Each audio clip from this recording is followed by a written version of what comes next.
վերարտադրվի։ Կարնիկ Դանելյան։ Պարոն Աղազարյան, ես ինչ խառնեք։ Չեմ խառնել։ Դե պետական դավաճանությունից սկսվեց այդ սեքսուալ սկանդալներով, հետո շարունակվեց մանր եղջերավորներով, մի խառը թեմաներ ա, էլի։ Բայց հարցս հետևյալն է, էլի, մի հատ դիտարկում անեմ, հետո շարունակեմ։ Այսինքն ինձ համար կարևոր էր, որ դուք այս ամբիոնից ասեիք, որ այս տարիների ընթացքում նաև սխալվել եմ, երբ որ պաշտպանել եմ օրինակ իշխանություններին, սխալվել եմ, որ Արցախի հարցով նման դիրքորոշ բավականին դուք աղմկահարույց հայտարարություններ եք արել եւ պետք է առնվազն դրա համար փոշմանած լինեք։ Այդ դիտարկումը այդ հարցին պետք չի պատասխանել երևի թե եթե հարմար կգտնեք պատասխանեք թե չէ։ Եվ իմ գործընկերներն մի հատ հետաքրքիր է, էլի, որ ասենց ասում եք բանը անձեռնմխելությունից զրկել են, հեշտ հանգիստ անձեռնմ, եթե ձեզնից յուրաքանչյուրին վերաբերվել է անձեռնմխելությունից զրկել է, հաստատ ուրիշ տեսանկյունից կնայեք այս հարցին։ Եվ այս հարցը մի քիչ պիտի բարոյական տեսանկյունից էլ նայենք, էլի, այսինքն եթե ուրեմն այս ամեն ինչը տեղի է ունենում, երբ որ մարդը կարծիք է հայտնում եւ պարզ ակնհայտ է, նաեւ գործընկերներս ասացին, որ սա ճնշում է, դե սա ակնհայտ է, ուրիշ կարծիք լինել չի կարող։ Բայց նաեւ դե բարոյական կողմը կա, էլի։ Եթե ուրեմն մենք ամեն ինչում sense ազնիվ ենք, արդար ենք, ամեն ինչ sense իդեալական է,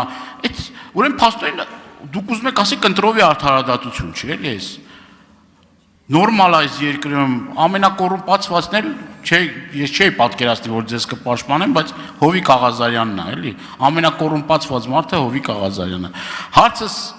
վերջում ձևակերպեմ, դուք մի հատ միտք արտահայտեցիք, պարոն Աղազարյան, որ ասիք ստորագրահավաք եք նախաձեռնել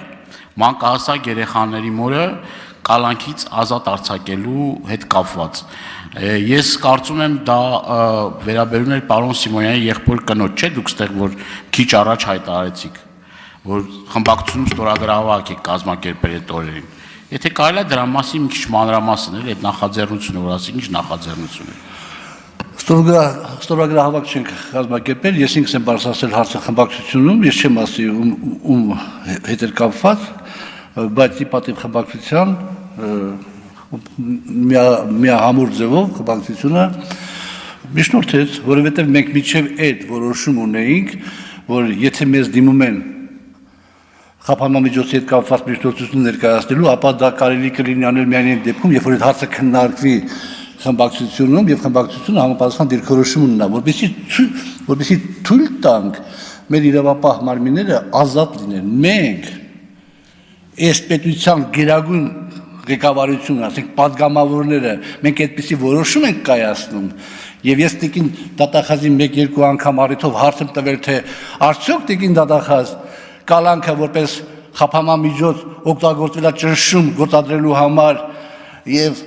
ցուցմունքներ կորզելու համար, տիկին դատախազը դասախոսություն է կարդացել, թե որն է կալանք, որը կալանք չի։ Բայց այդ բաները մենք գիտենք, որ եղել է, ես ինքս գիտեմ, որ եղել է այդ բաները։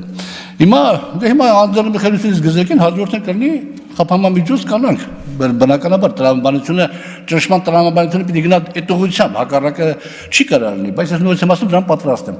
Բայց ինչ եմ ուզում ասեմ նաև, կներեք այն հարցի մասին, ձեր հարցի մասին շատ մանրամասն չեմ կարող ասել, ներողություն եմ խնդրում։ Ինչ եմ ուզում ասել, հետաքրքիր է, էլի, որ մի գործը, մանր եղջերավոր անասունների արտահանման գործը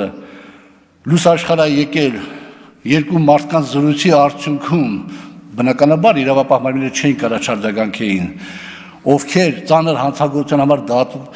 արդեն դատա գնում, ինչպես ասեց տիկին դատախազը, ես գիտեի նախաքննական փուլում է, դատա գնում, եւ մենք կարդացել ենք, լսել ենք, գրքերից ենք իմացել, թե մարդիկ նեղ վիճակում ինչ ցուցմունքներ կարող են տալ, եւ դա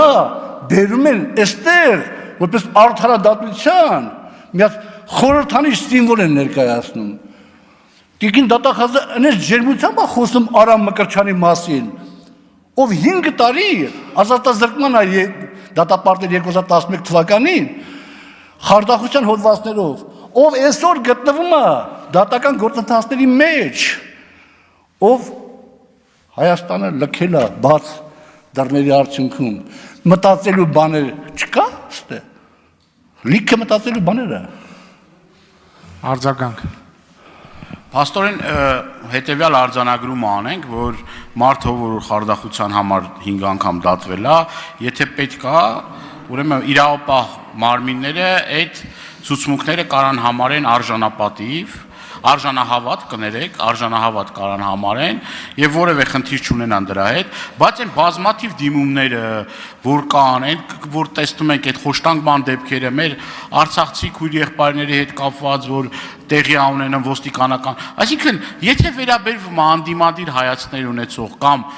այն մարդուն, որ արդեն դուրս է եկել խմբակցությունից, լիուլի այդ ամեն ինչը օգտագործվում է։ Ասե որտե է այստեղ էլի արդարությունը։ Եվ ես կոչ եմ անում ձեզ ավելի համարձակ խոսել դրա մասին, որովհետև տարիները անցնելու, այս ամեն ինչը մեր սերունդները տեսնելու են։ Հենց սրանից էլ է գալիս մեր երկրի հետագա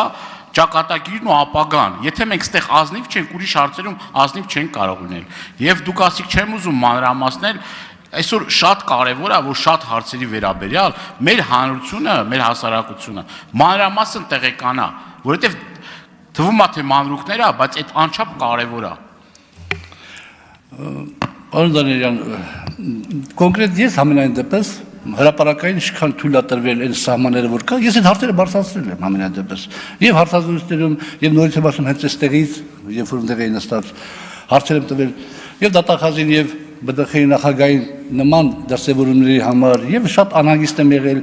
եւ հիմա եմ անհանգիստ նույն քրեական ենթամշակույթի դեմ պայքարի կոնտեքստում մենք չենք կարող այդ պայքարին քրեական ենթամշակույթի դեմ քրեական ենթամշակույթի որևէ ներկայացուցիչ չի ուզում որ իր երեխան դառնա քրեական ենթամշակույթի անդամ ուզում է որ իր երեխան դառնա սպորտսմեն ուզում է որ իր երեխան դառնա երաժիշտ բայց այդ իրողությունները որ ստիպված լինում են որ հույս չունես, որ արդարություն կարաս ունենաս բանի հետ կապված, այդպես է դառնում։ Հիմա Արամ Մկրտչյանի հետ կապված գործ այդ $23,000 ենթադրյալ գործը, գրողը տանի, ոնց է, մի հատ ուղիղ ցուցմունք չկա։ Եվ այդ մարդը ստեղ չի, ոնց է արդարադատություն իրականացնելու։ Հայկ Նազարյանին ասել է, թե ձայնագրություններ, տեսագրություններ, նույնիսկ խորհրդավոր ձևով, ինքը խոսացել է, ձայնագրել է, ուղարկել է, այդ անուղակի ցուցմունք է, դուք ոնց եք հիմք ընդունում եք, ես չէ իրավաբան լինելով անհանգստանում եմ։ Իմ դեպքում, որ այդպես է տեղի ունենում, շարքային քաղաքացիների հետ ինչ կլինի։ Շնորհակալություն։ Ես հարց ունեմ, պարոն